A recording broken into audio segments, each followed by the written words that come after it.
over the KeyNote 3 textbook in this first demo class. So it's just going to be about 45 minutes or so for KeyNote 3, and then after that we're going to do a demo for KeyNote 4. So I'm going to give you guys an overview of this textbook, and then we'll do a little bit of a lesson just to give you a sample of what the class is going to be like. So it's a really cool textbook. I think you guys are going to like it.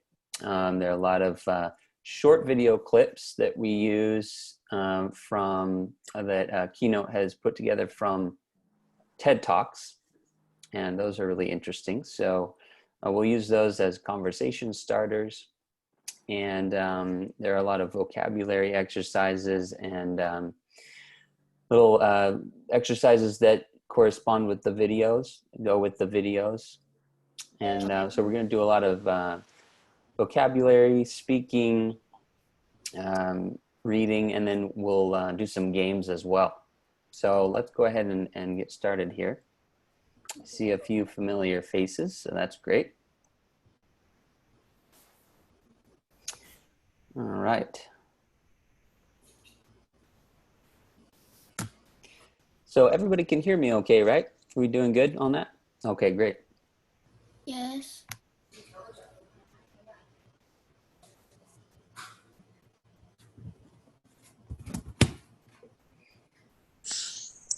Okay, so here's the KeyNote 3 textbook. So the way this is laid out is it's split up into different units. So there's 12 different units. And you can see some of those here. Unit 1, for example, is making a difference. Let's see. Yeah, so 12 units in total. And each unit is split up into different sections or lessons. So we've got lesson A, B, C, and so on. Now there's about 5 lessons in each unit. So there's a lot of exercises here from lesson A, for example. We'll do some of those in our demo class right now. So we're going to go ahead and jump into unit 1 and lesson A. So at the beginning of each unit, there's a little introduction video, and usually there's a speaker that's talking about a subject. So what we do is we have a little conversation starter here and kind of a warm-up. So in this unit, we talk about how people can make a difference. We read about how simple actions can help others, and then we're going to watch a TED Talk about a life lesson from a volunteer firefighter. Okay, so this guy is a volunteer firefighter. His name is Mark Bezos. And so we get to watch this TED Talk that he gave, which I think is pretty long, but we just watched little bits of it. So let's go ahead and watch this just so you guys can see.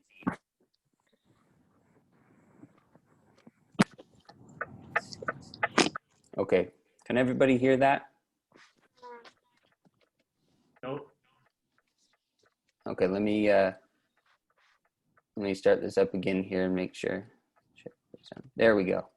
Got the sound turned on now, so this should be better.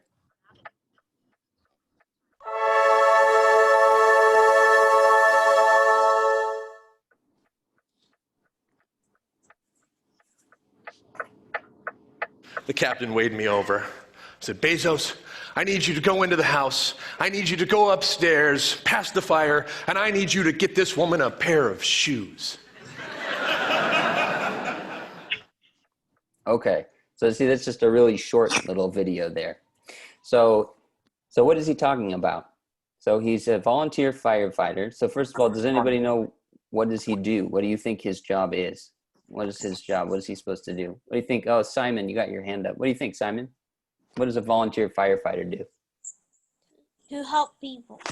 Yeah, you help people. Help them get out of the fire and yeah, I heard somebody say, yeah, you help them with fires. Yeah, so if there's a fire, volunteer firefighters would go to put out the fire and to help people that are around in the area. So question 1. So they give us a couple questions here about this little video. What situation is Bezos describing? What was he asked to do? So he said something that was a little bit funny. Doesn't sound quite normal for what a firefighter would do. Does anybody remember what that is?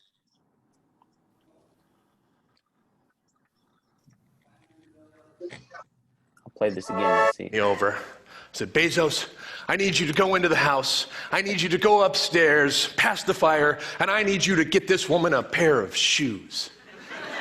Okay, so what's he talking about? Somebody raised their hand. Oh, somebody. Yeah, Evelyn wrote out an answer. She said he needs to go in the house and get a woman a pair of shoes. Yeah, good, Evelyn. Yeah, so he needed to go get a pair of shoes. So that's kind of funny. Okay, so now we're gonna look through the unit. So they want us just to say what are some other ways we can help people. So this whole section is about helping people. So what other jobs are there where you help people besides a firefighter? Can anybody think of any examples? How about Police. Police? Yeah, that's true. Anybody else? Maxwell raised a hand. Go ahead, Maxwell.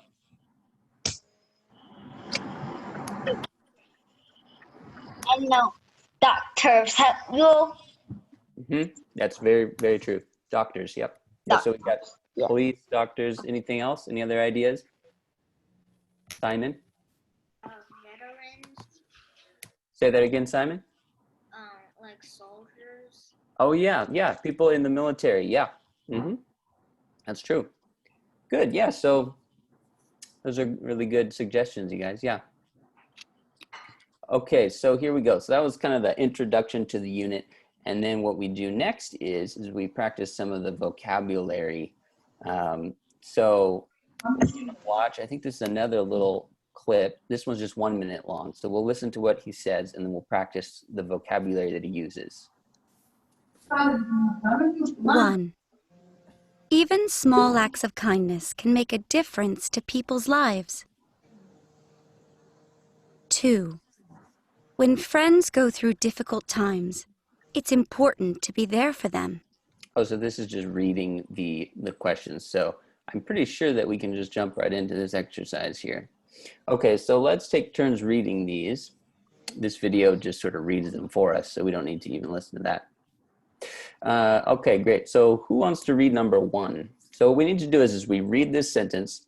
There's a part of it that's sort of blank, and we have to choose what goes in the blank. So there are 2 options, and we have to choose the right one. So Simon's got his hand up, so I'm going to call on him to go first. Go ahead there, Simon. Go ahead and read number 1, and then read the 2 options, and then we'll choose. Act of kindness can make a difference. Yeah, so which one did you think it was, Simon? Is it take care of or make a difference to? Make a difference too. I heard someone say make a difference to. Yeah, so in this case, make a difference to people's lives. That's the right one there. So it would be even small acts of kindness can make a difference to people's lives. Good, okay, so let's see here. Could somebody else read number 2? Who else wants to read? And raise your hand. Can I read? Go right ahead, yeah. Is that you, Scarlett? Yes, but I'm have this class with my friend. Oh, okay. Go ahead, Scarlett. Number 2. Go ahead and read that one. When friends go through difficult times, it's important to be there for make an impact on them. Great. Okay, yeah. So when friends go through difficult times, it's important to be there for or make an impact on them. So Scarlett, which one did you say? Which one is right? What should it be? It's important to be there for them, or it's important to make an impact on them? I think to be there for them. Yep, I think you're right. Yeah, so if somebody's having a hard time or a difficult time, it's important to be there for them. Great. Okay. So now let's go ahead and do number 3. Let's see here. So we'll have, who wants to read number 3? Any volunteers? Evelyn, raise your hand. Go ahead, Evelyn. So work of great people like Nelson Mandela. helps out millions of people's lives. Okay. That's an interesting one because that kind of sounds right, doesn't it? I think that you could use either one here, but let's try them both and see which one sounds better. So the work of great people like Nelson Mandela helps out millions of people's lives, or makes an impact on millions of people's lives. So here, what we're actually talking about, we're talking about people's lives. We're not just talking about people. So it does help out people, but it has an impact on their lives. So if we were just talking about people, we would say it helps out their lives. So it makes an impact on their lives. To make an impact means to change something in a good way or a bad way, usually a good way. And in this case, it's a good way. Okay, so number 4. Let's see here. Who wants to read number 4? Go ahead, Simon.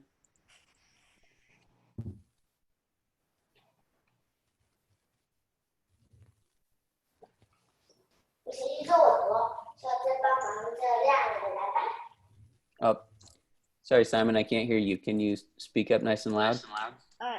Doctors and nurses take care of sick and injured people. Great. Yeah, so what do you think, Simon? So do they inspire sick and injured people, or do they take care of sick and injured people? Take care. Yep, you're exactly right. Very good. Take care of. Okay, good. Yeah, so to inspire, it means to make encourage someone to do something, or make them want to do something. So in this case, doctors and nurses, they might inspire someone else to be a doctor or a nurse. But if we're talking about sick and injured people, then doctors and nurses, they take care of them. Okay, so number 5. Let's see, who wants to read number 5?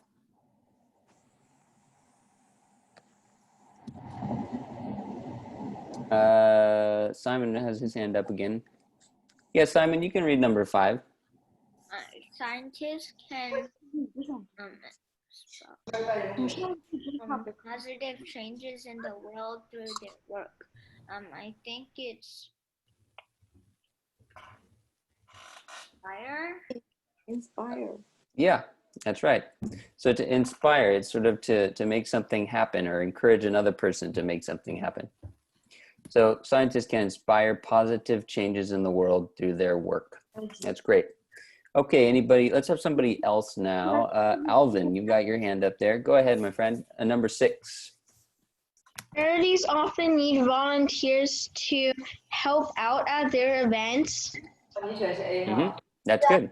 Yeah, so you think help out is better than inspire in this sentence? Yeah. Yeah, I think so. I think you're right. That's great. Good. Okay, so I think that this is all correct, but we can check this as well and it'll tell us.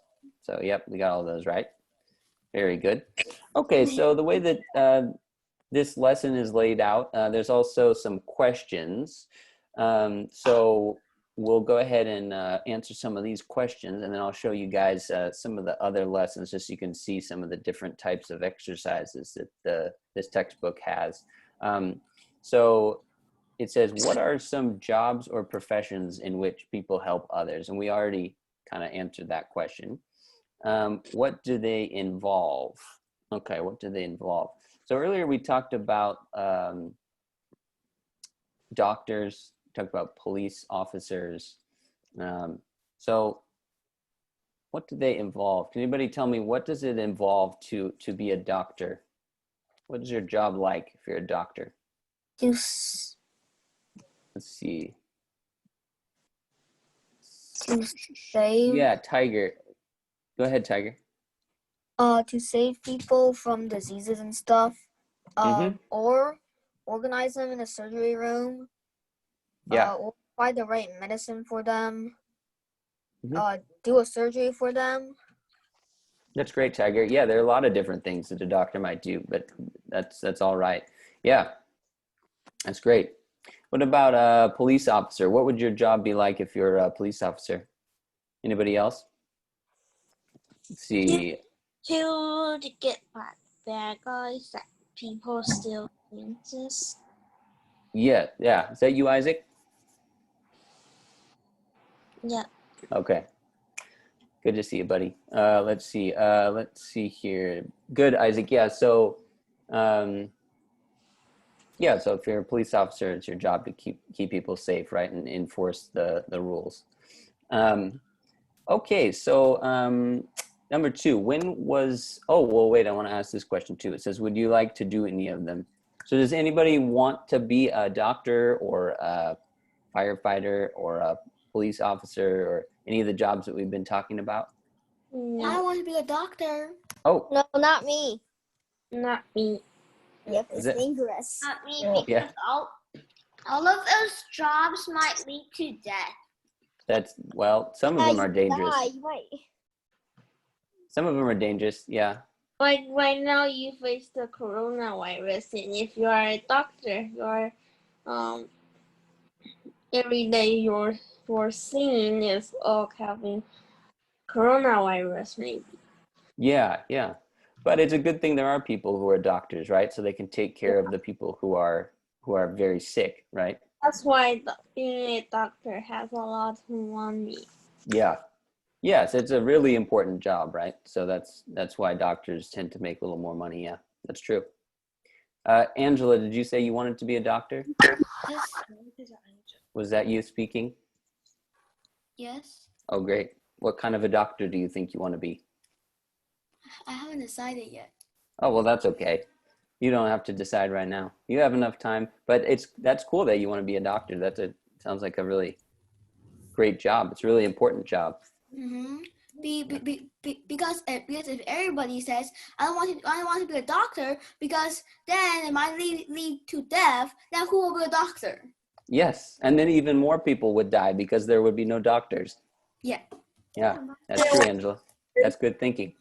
Because there was What's that, Isaac? a virus, like coronavirus. I think the last time having this kind of virus, that was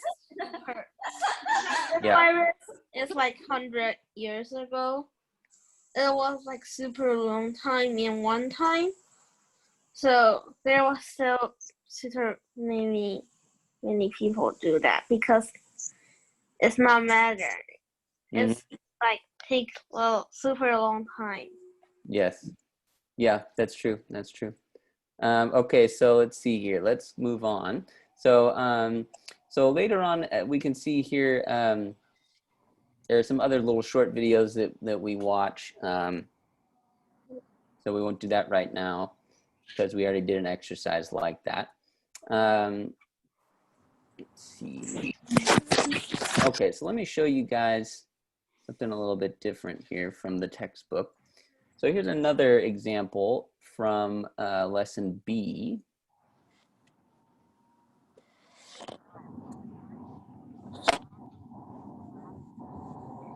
Okay, so in this one, we're going to watch this little video and then we have to fill in the blanks. So you have to be careful to listen here. All right.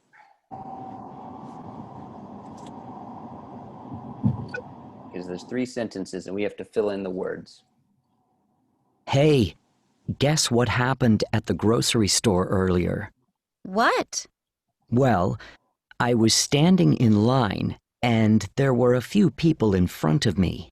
Yeah?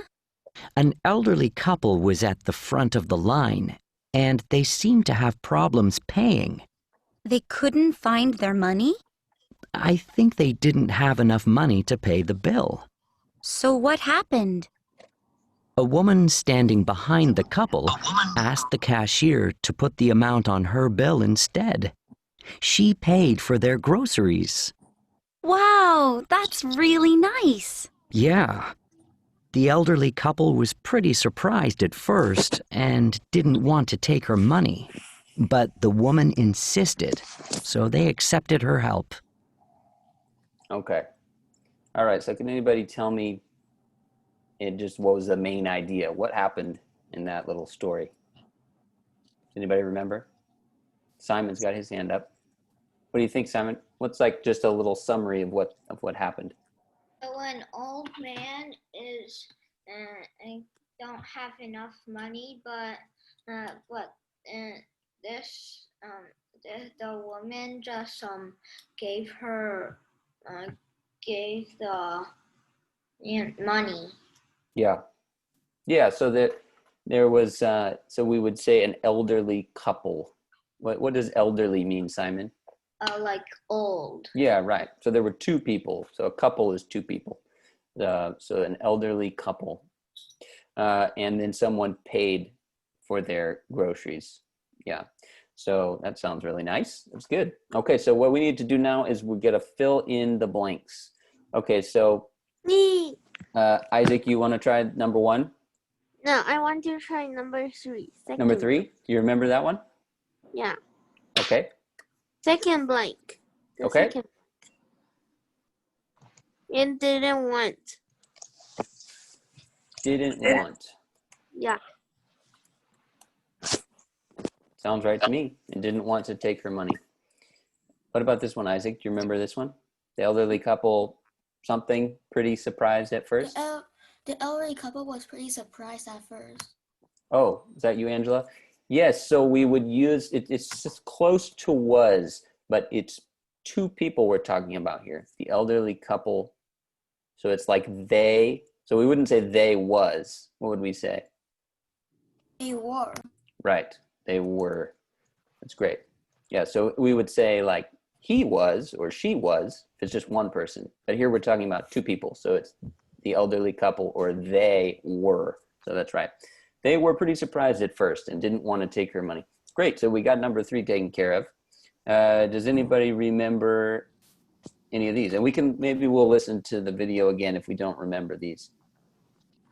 I don't see any hands up, so we'll listen again. Evelyn, do you remember? I think is I was standing in line. Ah. Yes. Good. How about this one? And there a few people in front of me. Were. What? Where? Were, okay. Okay, I heard a lot of words. You're all right. And there were a few people in front of me. Great, okay, so we got number 1 taken care of. Now that just leaves number 2. So an elderly couple, something at the front of the line. At the front of the line. What was that, Angela?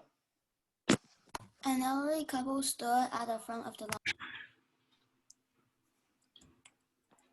Stood at the front of the line. That would work. We could also say an elderly couple was standing. Stood or was standing. Yeah. Great. Good job, you guys. You have good ears. Okay, so that's another example of the kind of little exercises that we do in this textbook. We'll do some listening, and then we have to carefully, pay attention and then answer questions after we listen. Okay. 美女要搭车吗？美女。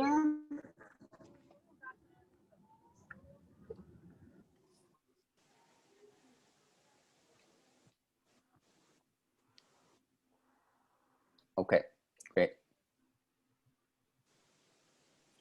And then there's a little, okay, yeah, there's a little bit of reading here. So we'll also have some little reading exercises like this one. And so this one, for example, is about a charity for collecting food and giving people food who need food. So let's just read a little bit of this here. Does anybody want to read this first paragraph? Any volunteers? Tiger, Tiger, can I read it? Oh, yeah. Tiger, did you have your hand up too? Maybe I can read the second paragraph. Yeah, we can take turns. No, I don't get why you keep calling me to unmute and stuff. I want to read too. Okay, great. We got a couple volunteers in. So let's have Scarlett go ahead and read the first paragraph. Okay. When you hear the word hero, you may think of someone like Mahatma Gandhi. Mahatma Gandhi, who devoted his life working for his country's independence. But there are also many everyday heroes. They may not create a change on a global scale, but they do what they can help to make a difference in people's life. Everyday heroes are normal people who are passionate about making a world a better place. One such person is Robert Lee. Okay.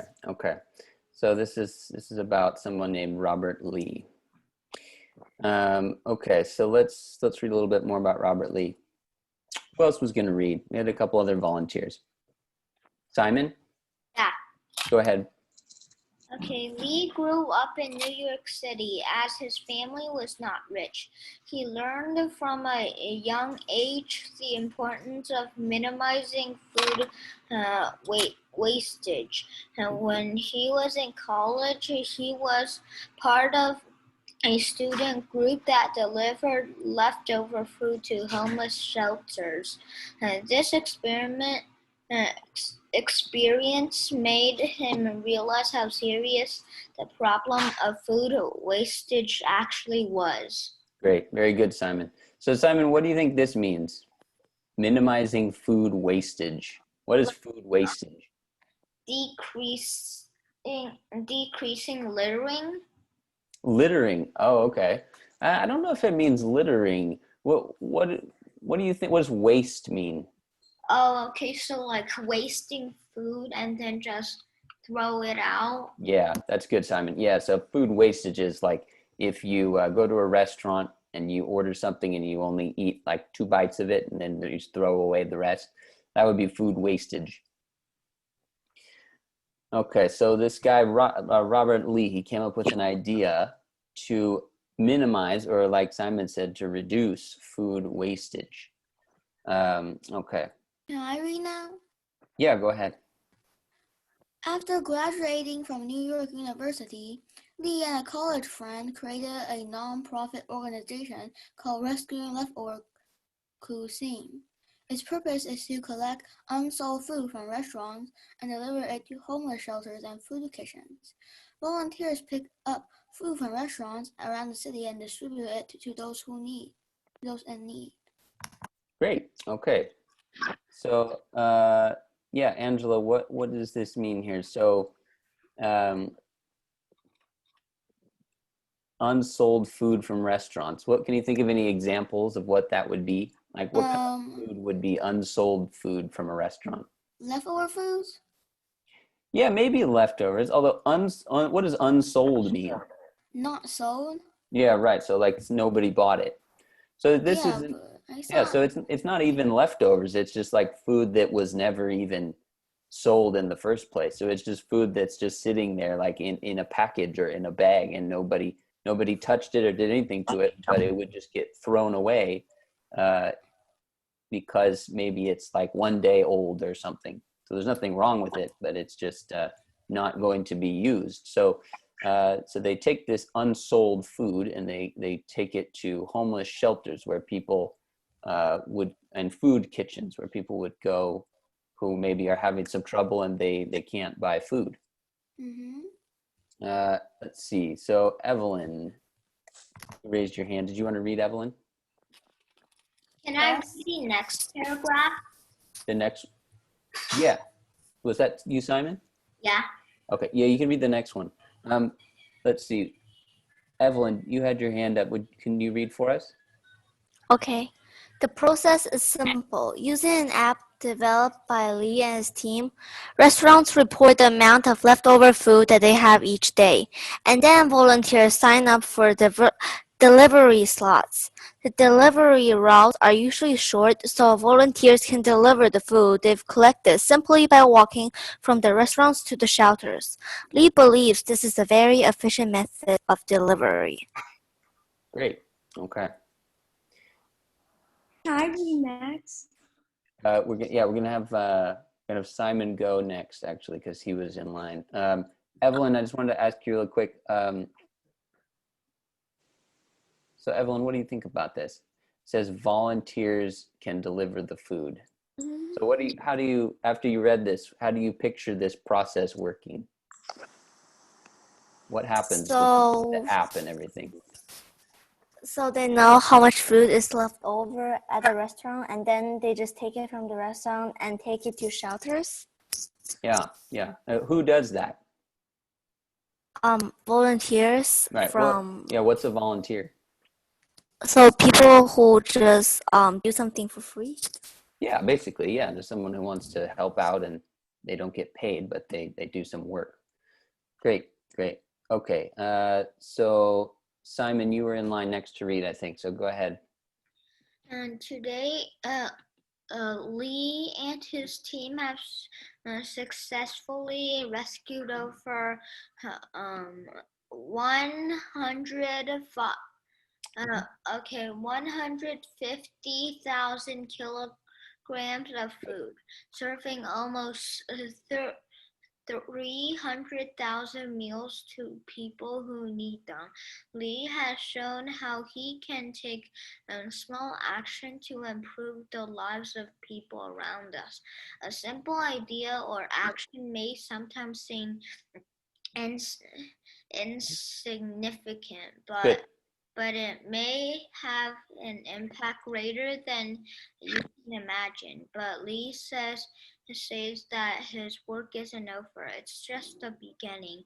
The need is so great, and there's just so much demand. With more restaurants, who knows how much more we can do. And I just want to tell you that, like, I read from a book that, like, every year schools are wasting $1 million of food. Oh, wow. Okay, so that would be like what we talked about earlier, the food wastage. So you read that there was a lot of food wastage at some schools. Yeah. Okay. Ah, interesting.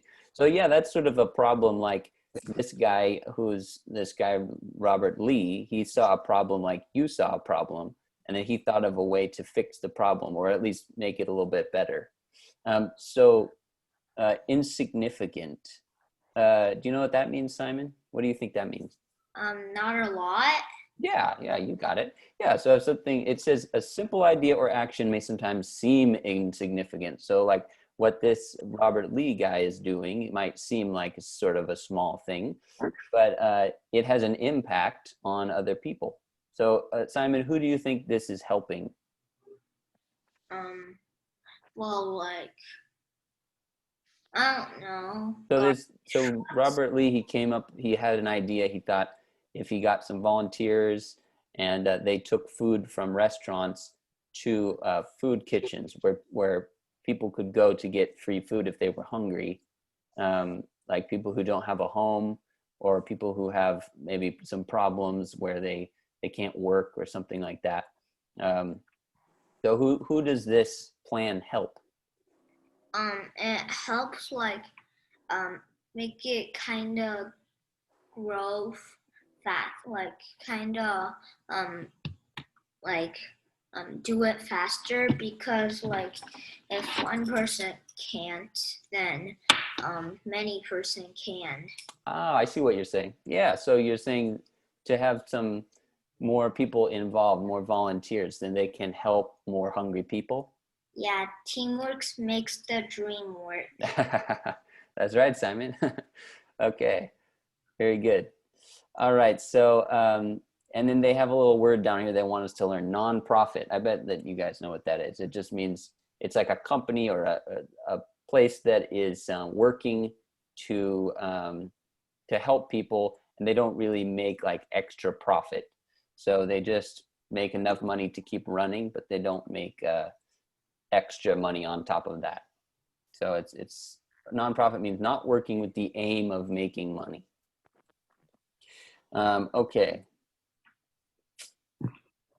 All right. Let's see.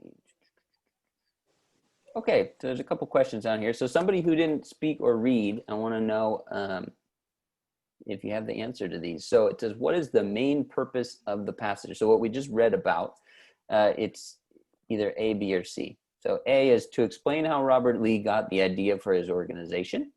B is to show an example of how regular people can make a difference. C is to explore the problem of food waste in restaurants and households. So they talk about all these things, but one of these is the main idea. It's B. It's B. I think it's B. B. Sorry, I can't quite tell who's talking because I just hear a lot of letters. Angie. It's B. Angie, what do you think? B. I think it's B. B? I think it's C. I think B is a good guess. Let's see if that's what they were looking for. Yeah. So this is just to show how a regular person can make a difference. So they talk about Robert Lee. They talk about how he got his idea. They talk about food waste. But the main idea is just to show that a regular person can do something that makes a difference and helps people. Okay. So here's an exercise where we put things in order. Okay, so what I want to do here, we have a little over 5 to 7 minutes left here. So that's an example of how we would do things in the textbook, right? So there's stuff in the textbook, reading, exercises, a lot of good stuff in there. And then what we would probably do here at the end of each lesson is we would go over here to some of these exercises. So there are other exercises that go with each lesson. So there's like vocabulary practice and stuff like that. So let's check out one of these just so you guys can see this. Okay, so here's an example of a little review exercise. So we have our options up here. Takes care of, inspires, or makes a difference to. Inspires. Yeah, so I heard somebody say inspires. Her work inspires many people to volunteer in their communities. Sounds good to me. Good. Okay, now we'll have somebody else here. Anybody else want to do this one? Let's have about Angie. Can you read this for us? We are going to blank a fundraising event this weekend. Good. And what do you think the answer is? Is it help out at, make an impact on, or make a difference to? We are going to help out. Yeah, you got it. You're going to help out at a fundraising event this weekend. So yeah, fundraising event is like kind of like a time when people can go and give money to a good cause, or like that thing we just read about that Robert Lee was doing. Okay, let's see. Let's have somebody else do this one, and then we'll switch and do something else. Anybody else want to read this for us? Evelyn, go ahead.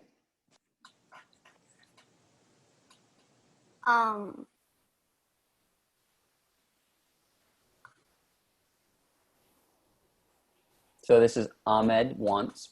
Oh, okay. Ahmed wants to find a job that blank children's lives. Good, yeah. So what do you think? It's either inspires children's lives, is there for, or makes an impact on? Makes an impact on? Yeah.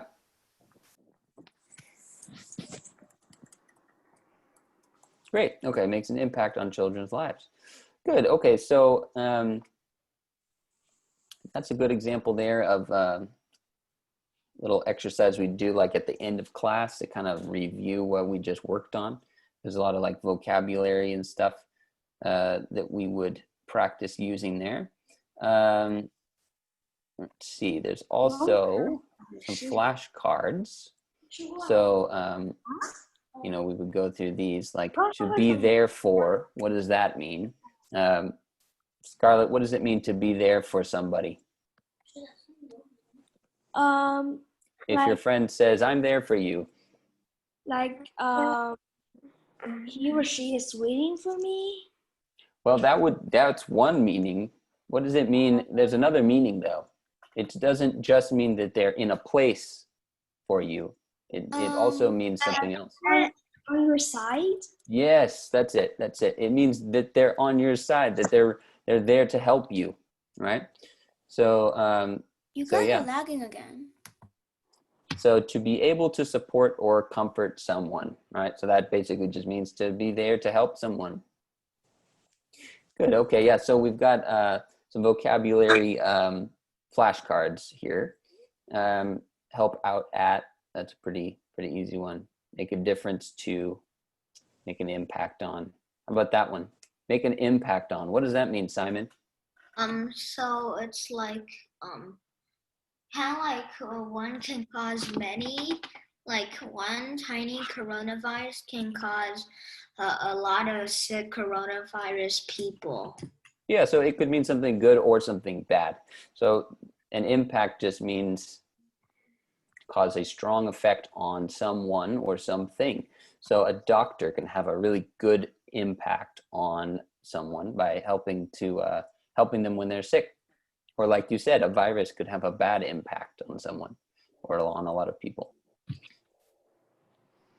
Good. Okay. Yeah. So we'll go through these flashcards as a way to practice the vocabulary, and sometimes it's just one word, and sometimes it's like a whole phrase that we would be practicing. So we've also got some other exercises in here. There's some listening exercises, some speaking exercises, and then for each unit, we also have some writing exercises. Now, we probably won't do too much of that, but we might have a little bit of homework where you guys would work on some of these writing exercises. They're not too difficult and they won't take too much time, but they're good practice. So like this one says, think about someone you know who has made a difference in your life. Who was the person who inspired you and what was special about them? So you would just need to write like, you know, 1 or 2 sentences about that. Just that there's a person that made a difference to you, and you know, who are they and what did they do? Like maybe a teacher that you liked, or a doctor that you liked, or maybe your mom or your dad, or a brother or sister or somebody like that. So there's some little writing exercises we might have as homework. And then we also have unit review quizzes that we're going to be doing. And so then there's like a quiz at the end to kind of measure how you guys are doing at the end of each unit, and then in like a midterm and a final.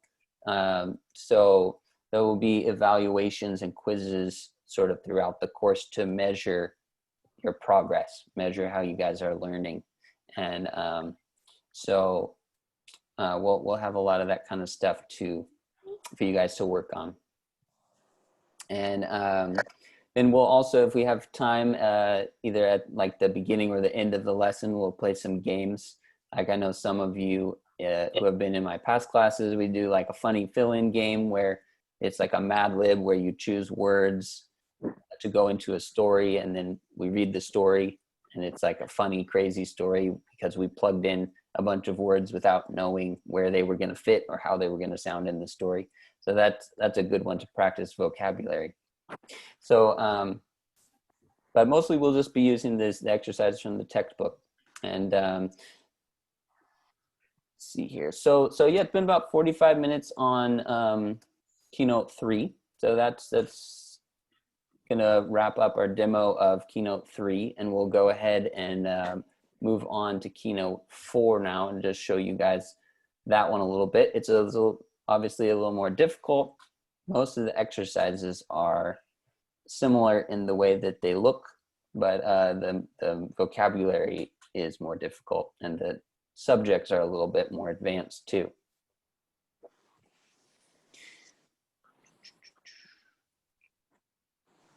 All right. So let me go ahead and pull that one up there. So we'll just give me about 10 seconds here to pull this up.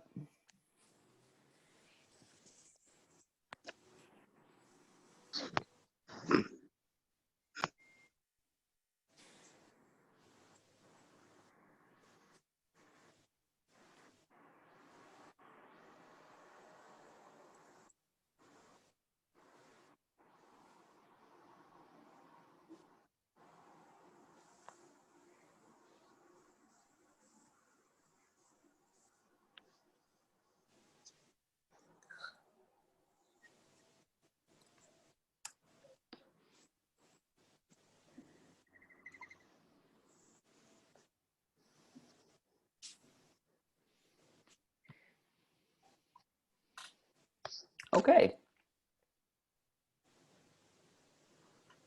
There we go. All right, so this is Keynote 4. So this one has some really interesting subjects, like number 1, Unit 1 is about stress. And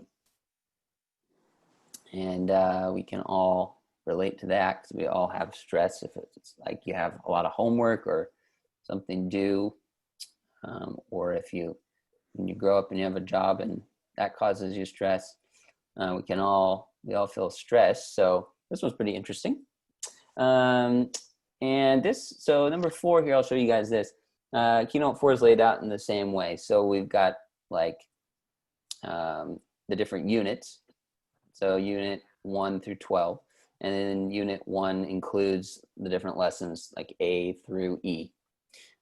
So here's lesson 1 from Keynote 4, unit 1, and lesson A, sorry. Okay, so it says, in this unit, you will talk about dealing with stress. Read about how stress affects young adults. Watch a TED Talk about dealing with stress. Okay, so I have changed my mind about stress, and today I want to change yours, says Kelly McGonigal, who is a health psychologist and TED speaker. So let's go ahead and check this video out.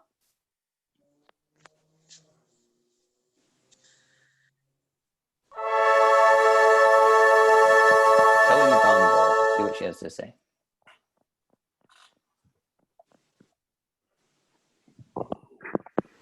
For years, I've been telling people stress makes you sick. It increases the risk of everything from the common cold to cardiovascular disease. Basically, I've turned stress into the enemy. But I've changed my mind about stress. And today, I want to change yours. Let me start with the study that made me rethink my whole approach to stress. This study tracked 30,000 adults in the United States for 8 years. And they started by asking people, how much stress have you experienced in the last year? They also asked, do you believe that stress is harmful for your health? Okay, so she's going to talk about stress, obviously, but she's going to say something a little different than what most people say. Most people say stress is bad, it's not a good thing. Sounds like she's going to say maybe it's not always bad. So there's a couple warm-up questions here. Let's see. Who wants to answer question 1? Any volunteers? Me. Okay, go ahead. Do you think stress is harmful for your health? I think so.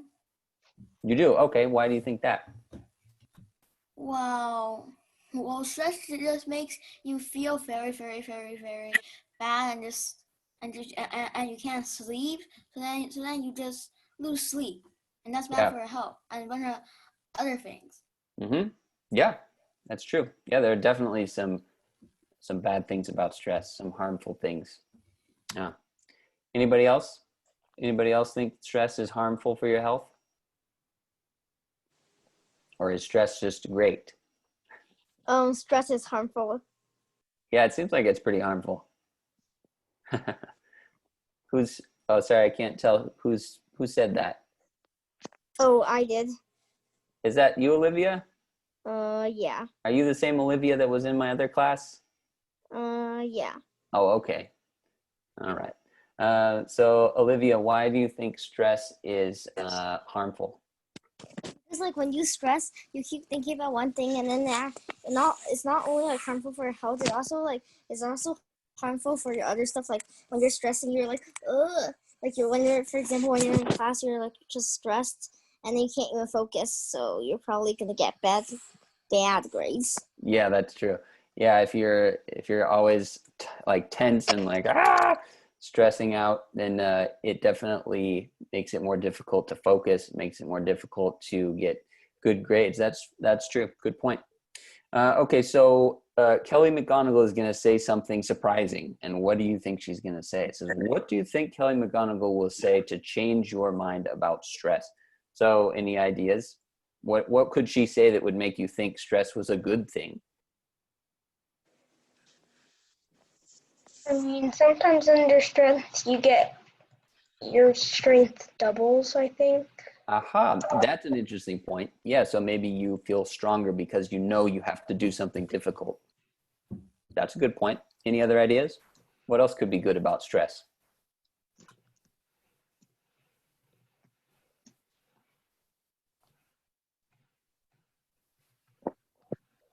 Scarlett, do you have any ideas?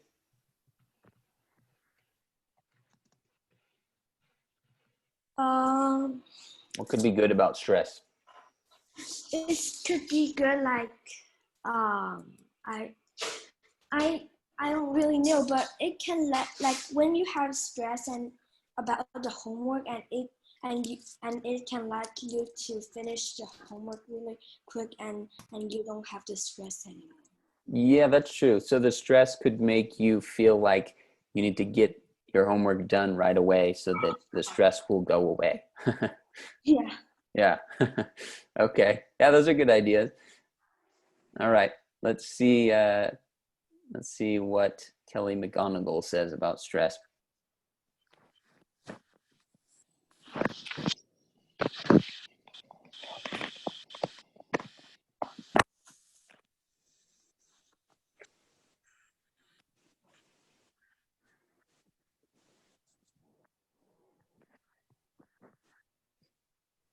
So this whole lesson is going to be about stress. So let's do this first exercise here. Okay, so we're going to read this paragraph, and then it says to choose the phrase that describes the meaning of each bold word. So you can see there are some bold words here like experience, feeling, cope with, reducing, relieve, handle. So all these bold words. So let's go ahead and read the paragraph. So who wants to read the paragraph? I want to. Okay, go ahead. Many college students experience stress. Being away from home for the first time is one major cause. The pressure of exams is also a factor. Since feeling stress is common to college life, counselors often recommend that students find ways to cope with it. There are many techniques for reducing stress. Physical exercise is one. Listening to music is another.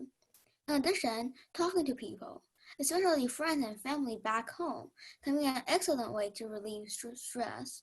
Even though it is a factor of college life, having ways to handle stress can help give students a sense of control over their life. Okay, great. All right, so what we need to do here is we're going to look at each word that's in bold, and then we need to match up how does stress relate to that word. So if I said experience stress,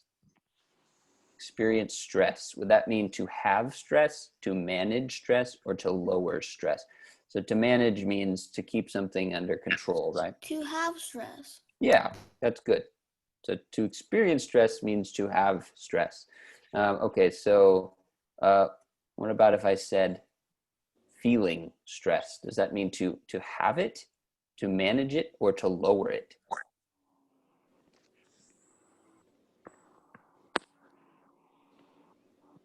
How about, see, maybe I'll call on somebody here. Isaac, what do you think? If I said you're feeling stress, does that mean that you have stress? That you are managing? Yeah, good. Yeah, so it means you have stress. Great, okay. Cope with. Olivia, do you have any ideas about that one? If you're coping with stress, does that mean you're lowering it, you're managing it, or you have it? Probably, I'm just guessing managing it because. Yeah, that's good. You're right. So if you cope with something, it means you're managing it. And yeah, to cope means like there's a problem that you have, and you sort of find a way to work through the problem. You're coping with it. Okay. Reducing. So if I say reducing stress, what does that mean? Does that mean having, managing, or lowering stress? Lowering stress. Yes, good. Lowering stress. Okay. Number 5. Let's find somebody who hasn't talked yet here. How about Alan? Are you there, Alan? Yeah. Yeah, what do you think, Alan? Number 5. If I say relieve stress, what does that mean? Does that mean to have it, to manage it, or to lower it? Lower it? Yeah, you got it. Good, Alan. Yeah, so to relieve something means to sort of get rid of it, let it go, relieve something, to lower something. Okay, so number 6. Let's see. How about Harry? Harry, what do you think? Yeah, handle means to manage. That's great. Good job, Harry. Okay, so let's check it out and see if the textbook agrees with us. Good job, you guys. 100%. Well done. Okay. Okay, so this is, there's some questions here.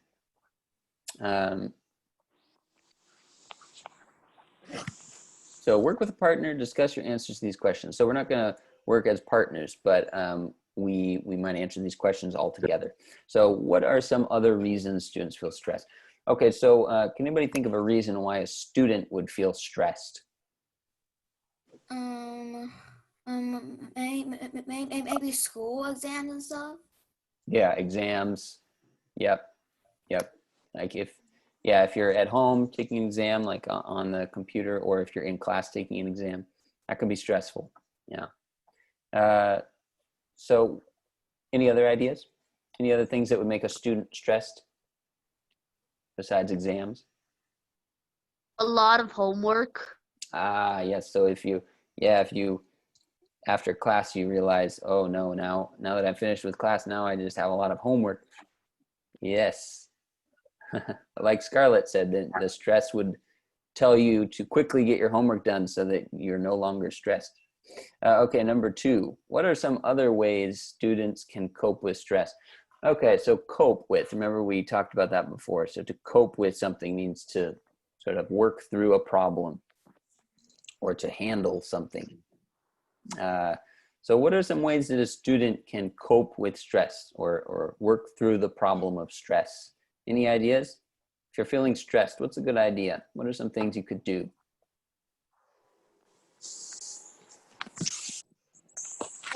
Deep breath. Take a deep breath. Yeah, that's a good one. Anything else? Isaac, what do you think? What would you tell a stressed person to do? They want to be less stressed. To go to a vacation. Yeah, take a vacation. Yes, that was a good idea. I heard someone else say take a nap. Is that what I heard? Somebody say take a nap? That was me. Yeah, take a nap. Yeah, sometimes you can feel stressed and you just need some sleep. Or you can read to reduce stress. It's one of my hobbies. You could, yeah. You could read.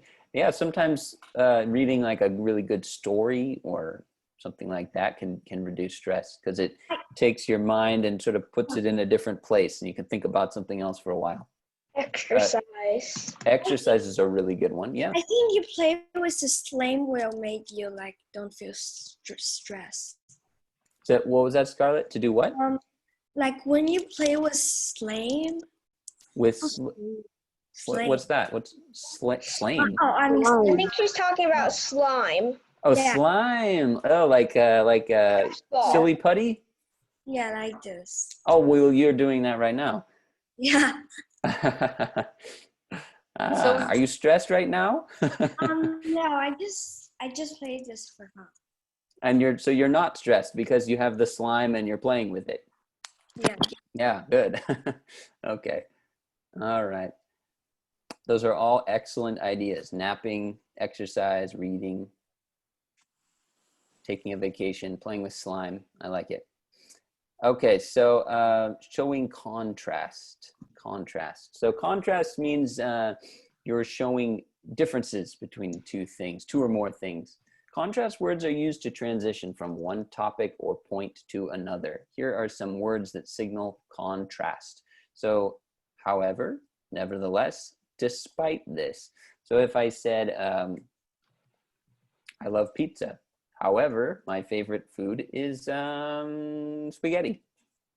So, however, kind of contrasts pizza and spaghetti. So I'm kind of saying, however, so I'm saying something different is coming. Nevertheless, I could say I did all my homework. Nevertheless, I still got a bad grade in my class. Or despite. That means that, well, something bad happened, but it didn't matter. Despite kind of means it didn't really matter. So I could say, despite all the rain, I still took a walk outside.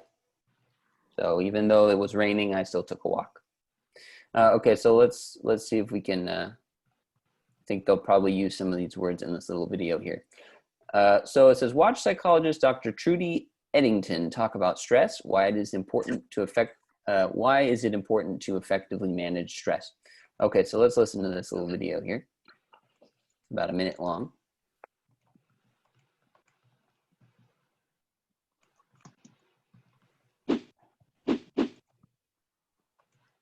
What causes stress? All right. Many of us experience stress when we feel that too much is demanded of us, or if we feel that we're being judged. It's natural to feel stress when taking a test, going for a job interview, or going to a social event, for example. These stressful situations and the physical discomfort we feel are usually temporary and fairly manageable. However, at times, stress can build up and become overwhelming, leading to chronic stress. This is becoming more common as we try to cope with the increasing demands of modern technology, in addition to our other work, school, and family obligations.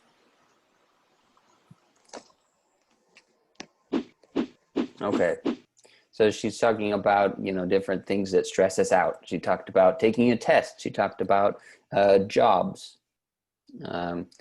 She talked about a few different things that causes stress. She also has a British accent, so she speaks English a little differently than I do.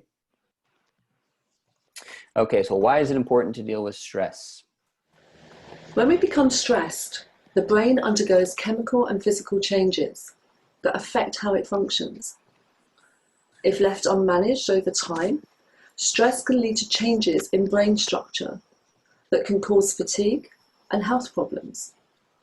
Stress also makes it harder for us to manage our emotions. So our ability to deal with stress effectively is essential for our well-being. Okay. All right. So can anybody tell me what she's talking about? What is she talking about? You don't have to use the same words she used. Just tell me in your own words. What is she talking about? This Dr. Trudy Eddington. What was she talking about? Go ahead and raise your hand if you know what she was talking about. Does anybody remember? Harry. Go ahead, Harry. Stress is normal, but you have to learn how to cope with it. Yes, excellent, Harry. Yeah, she used those words too. Learning to cope with stress.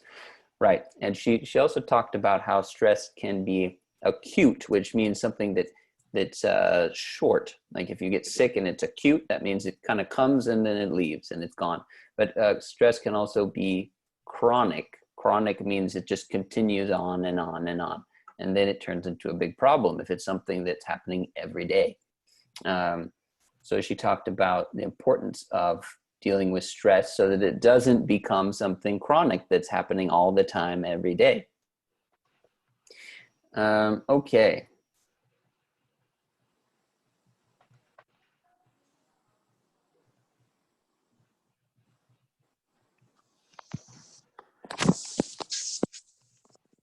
Okay, so this exercise, we're going to watch this little video and then answer questions about it. They have some questions here. So this one's about stress too and how to reduce it. So we've talked about how it's a big problem, but how do we reduce it? The activities that can help us relieve stress vary from person to person. For some people, physical or creative activities such as sports, art, or music can reduce stress and help them relax. Many people also find that meditation helps to calm the mind and relieve bodily tension. Getting enough sleep and rest is also vital. And perhaps even more importantly, greater social connection with our friends, family, and even pets can trigger the release of stress-reducing hormones in the brain and improve our mental well-being. Okay, so she said a few things that you guys said already. What were some of the things that both you guys said and the doctor said in the video? Does anybody remember?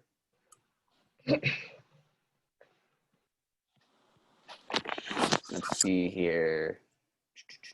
Let me call on somebody here. How about Ben? Ben, can you hear me there? Yeah. Hi, Ben. So what was one way to reduce stress, Ben, that they talked about? Exercise. What was that?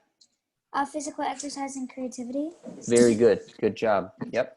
That was one thing that was in the video, and we talked about it together. Somebody said exercise.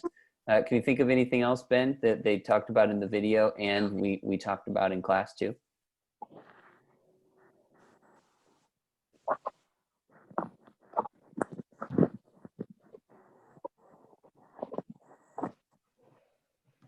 Oh, let's see. Maybe Isaac, can you think of anything else?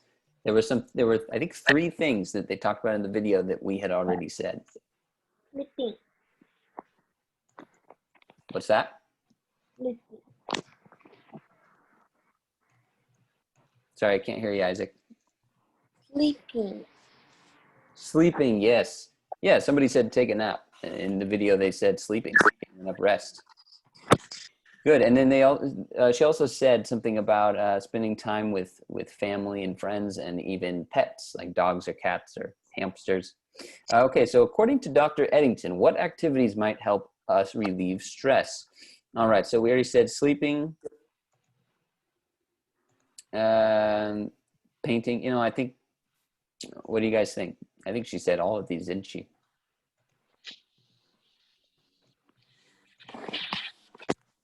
We already mentioned some of these. So yeah, painting, meditation, healthy eating, sleeping, walking a dog, volunteer work. Yep. All of those things. Healthy eating will actually help you reduce stress. So I don't know why they're saying that's the wrong answer. If you eat unhealthy, it can make you feel more stressed. And volunteer work makes you feel good mentally. So those are both actually things that could reduce stress. So critical thinking. Which of the activities suggested by Dr. Eddington do you think would work best for you to reduce stress? So who here knows exactly what to do when they're feeling stressed? Because everybody has something different that they like to do. Scarlett said she likes to play with slime. I do. What was that, you, Olivia?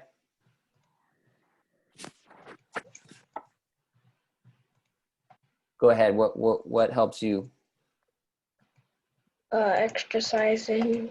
Exercising. Yes, that's a really good one. Anybody else? How about you, Isaac? What do you do when you're stressed? Play games. Play games. Okay. Yeah. Oh my gosh, Isaac, play with me. I listen to music and read. Aha, listen to music and read. Okay. Those are great. Yeah, those are all great ways to deal with stress. Yeah, definitely. Okay. Sick. Good. Okay, so let's go ahead and take a look at some of these other exercises here.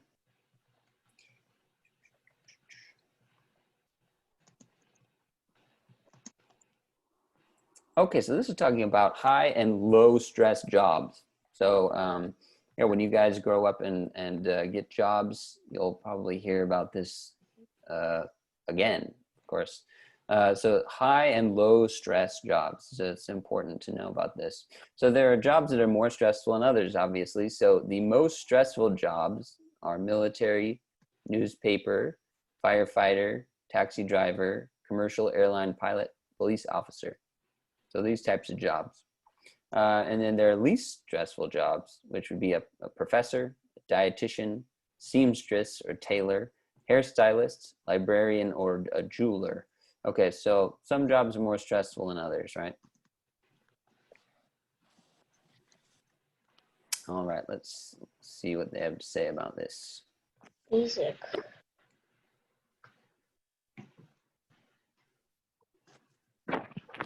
High and low stress jobs. All jobs can be stressful, but some jobs are much more stressful than others. Below are some high and low stress jobs, along with their annual median salaries. Working as military personnel is considered the #1 most stressful job.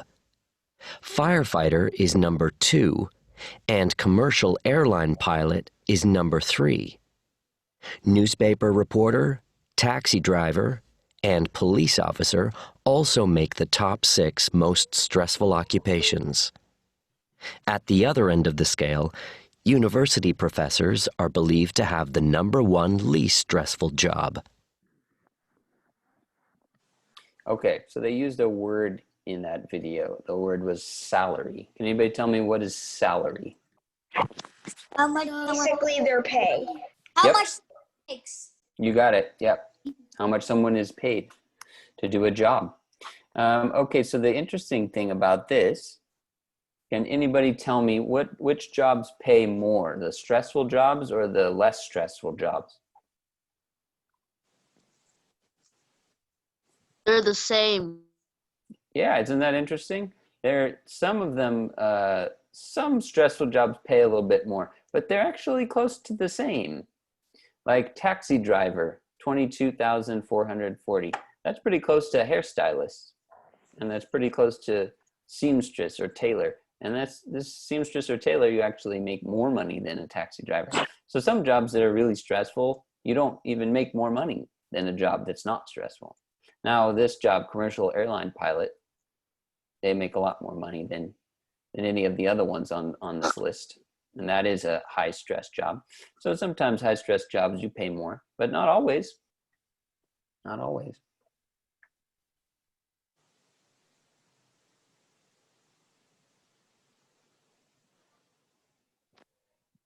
Okay. So let's see here. I think what we're going to do now is check out some of these exercises. So these exercises go with the lesson. So there's vocabulary and some listening exercises. So let's try one of these vocabulary exercises. Okay, so what we need to do is drag the verb and the verb phrases into the correct columns. Then we'll click submit, check the answers. So we can drag these around. So there's 3 columns. We need to put the words or the phrases in the right column. So let's have, how about Alan? To experience stress. Where would I put this one? To have, words used to show have stress, manage stress, or limit or lower stress. Where would so reduce, would it be to have, to manage, or to limit?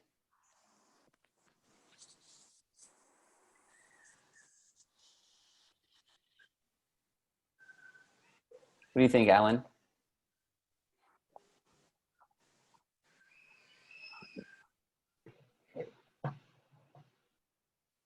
Anybody else have any ideas? Would reduce go into the have, manage, or limit column? Limit.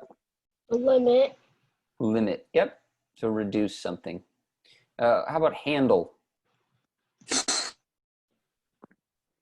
Let's see. You know? Someone, Harry has a hand up. Harry, what would handle? Which column would that go into? Manage. Yes, very good. Words used to show, manage, so handle. Okay, cope with. Let's see. Anybody have any ideas with this one? Cope with stress. Which column would that go into? To have stress, to manage stress, or just limit? Limit. Somebody said limit. Cope with. Yeah, this could kind of be manage or limit. Yeah. So if you cope with something, you're managing it. Yeah, because coping doesn't really mean that you lower it. It just means that you are okay with it being there. Okay, so relieve. Relieve. Does that mean to have, to manage, or to limit? Limit. Very good. Yeah. Yeah. To limit.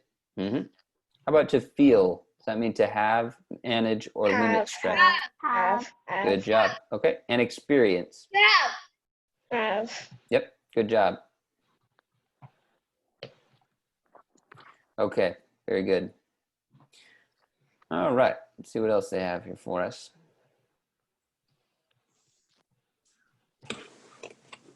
Okay, so here we have some sentences and we have to pick the right word. So Robert something stressed because he has too many responsibilities at work. Let's see here. Angela, so would it be Robert feels or feels from stress? Robert feels stress. Good, yeah, Robert feels stress because he has too many responsibilities at work. Good, okay, so now number 2. He something stressed daily from the time he enters his office to the time he leaves. Okay, so doesn't deal with experiences or lessons. So remember, to lessen would be like to reduce something.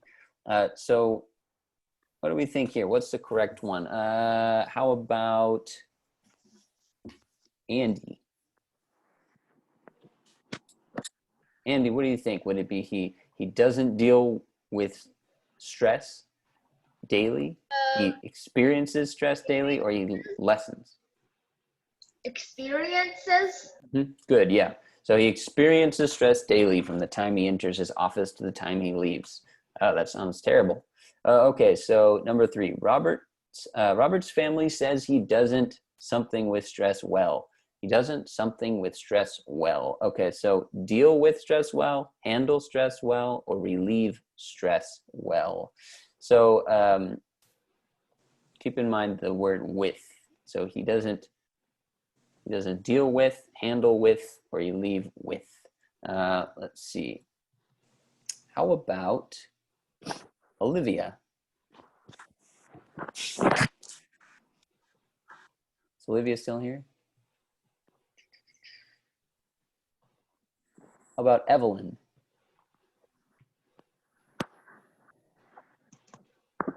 Deal. Yes, good. Deal with stress well. Yeah, so we could say he doesn't handle stress well, but there's a with in there. So deal with. We don't say handle with, we say deal with stress. Okay, number 4. They want Robert to find ways to something stress in his life. Okay, so let's see here. How about Isaac? Isaac, what do you think about this one? So they want Robert to find ways to reduce, suffer from, lessening stress. What do you think, Isaac? I see what is it. Okay. Reduce. So they want Robert to find ways to reduce stress in his life. Yeah, that sounds right to me. Good, Isaac. Okay, so number 5. Let's have Ben. Ben, can you take a look at this? So Robert decides to get advice from a friend to help him cope with stress, cope for stress, or cope on stress. Cope with. Good, you got it. Cope with stress. Very good.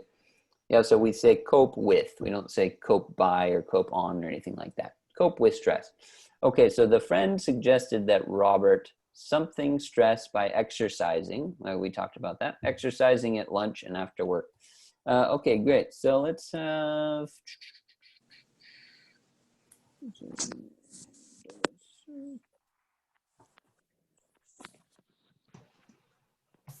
How about Angela? Angela, what do you think?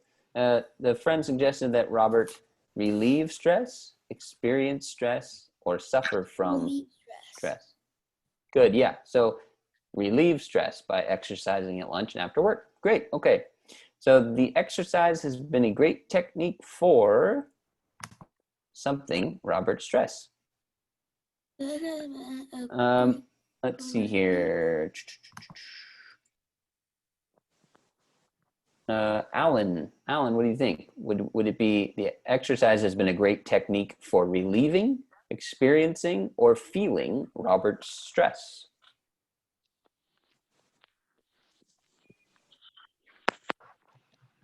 Are you there, Alan? Okay, maybe Alan's not there. How about, let's see. Evelyn. Evelyn, do you think that it should be relieving Robert's stress, experiencing, or feeling? Relieving? Yeah, the exercise has been a great technique for relieving Robert's stress. Good, okay, let's check it out and see how we did. All right, good job, you guys. All correct. Very good. Okay, so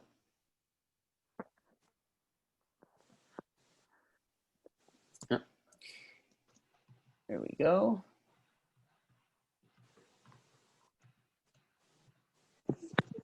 Okay, so we need to listen to this conversation, put the topics in order. So in the order that Emily and Jacob, oh, there's a Jacob in this story as well.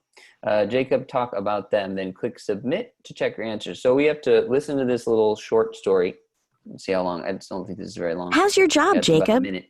Okay, so we have to put these in the order that they talk about them in the conversation. Okay, so listen carefully to this. Last time we talked, you were dealing with a lot of stress. Thanks for asking, Emily. My job is still stressful, but I'm handling it a lot better. That's good. So how are you Okay, so managing your stress? sounds like For one thing, I'm running before work, and I've even been taking a quick walk during lunch. okay. So what did they talk about first? Was it sleep, work stress, pet, work stress? Yep, work stress. Okay. I've heard that helps. Do you run after work too? No, going to bed early helps me cope with stress, and if I run after work, I'm awake for hours at night. I see. I read that interacting with a dog or a cat can reduce stress. Have you? No, I don't have a dog or a cat. I'm not home enough to take care of one, and that would stress me out even more. But I have been trying to... Okay, so what did they talked about? Two things. Which thing did they talk about after work stress? Sleep. Sleep. Sleep. I don't think it was sleep. And pets. They did talk about pets. They talked about one other thing before they talked about pets. Exercise. Yeah, good. They talked about exercise and then pets. Great, okay. interact with people more to... Let's hear what they talk about next. ...me out even more. But I have been trying to interact with people more to reduce stress.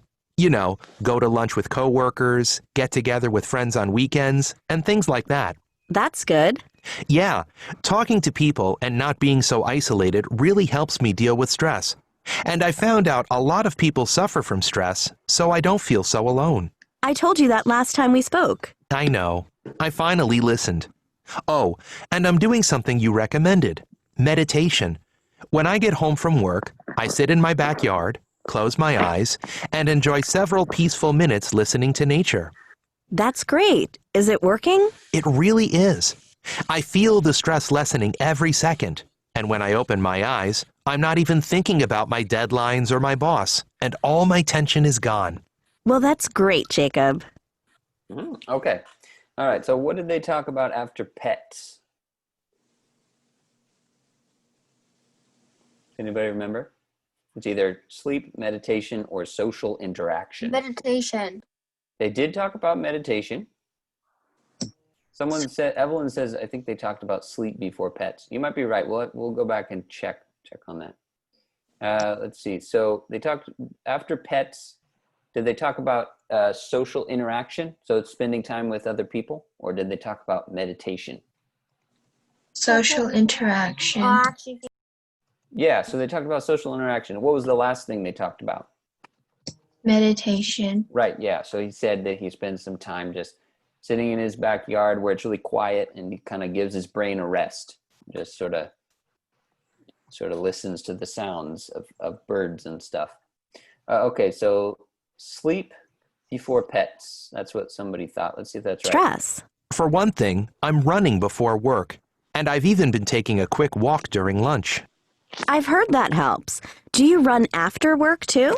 No, going to bed early helps me cope with stress, and if I run after work, I'm awake for hours at night. I see. I read that interacting with a dog. So they do, he said something about being awake for hours during night. So that's sort of talking about sleep. Okay, let's see if we're right here. Aha, there we go. Very good, we're right. Okay, very nice. Okay. Good job, everybody. All right, so we're about finished here with our little demo of Keynote 4. So just to reiterate, just to tell you guys again that Keynote's broken up into these 12 units, and we've got the different lessons that we're going to do for like one class period. We would go through lesson A, for example, or lesson B, and then we would add in some of these writing exercises.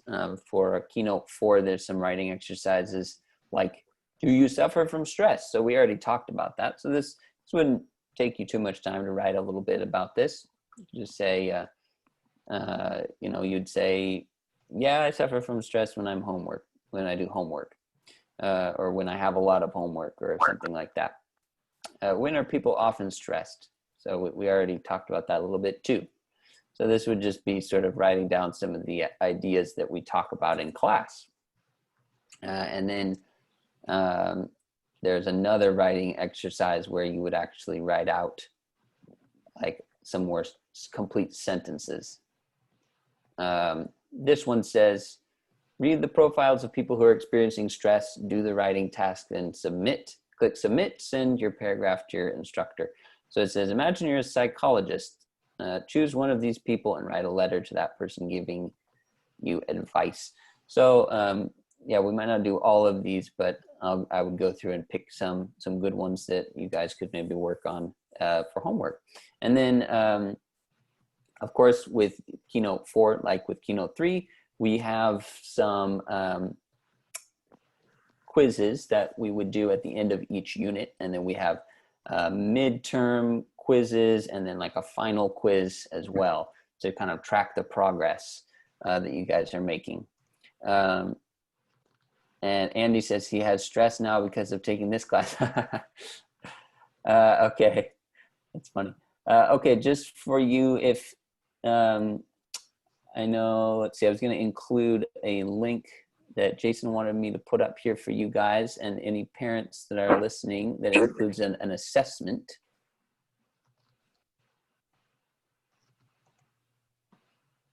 Okay, so let's see.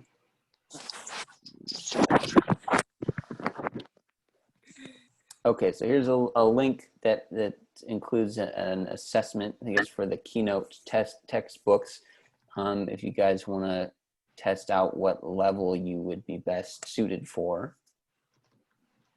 Let me see here. Cool. Okay, great. So thank you guys so much for being here for the demo classes. I hope that you guys had some fun and thought that those subjects were interesting. Keynote has a lot of interesting subjects like that they introduce and talk about in each unit. So, you know, we would probably do like a unit a week, and so we would be switching topics pretty often. And does anybody have any questions before we end here?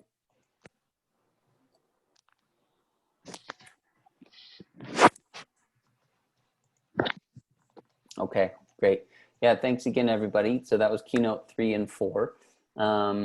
Jason or Nina, is there anything else that we needed to mention to everybody? Or should we go ahead and end?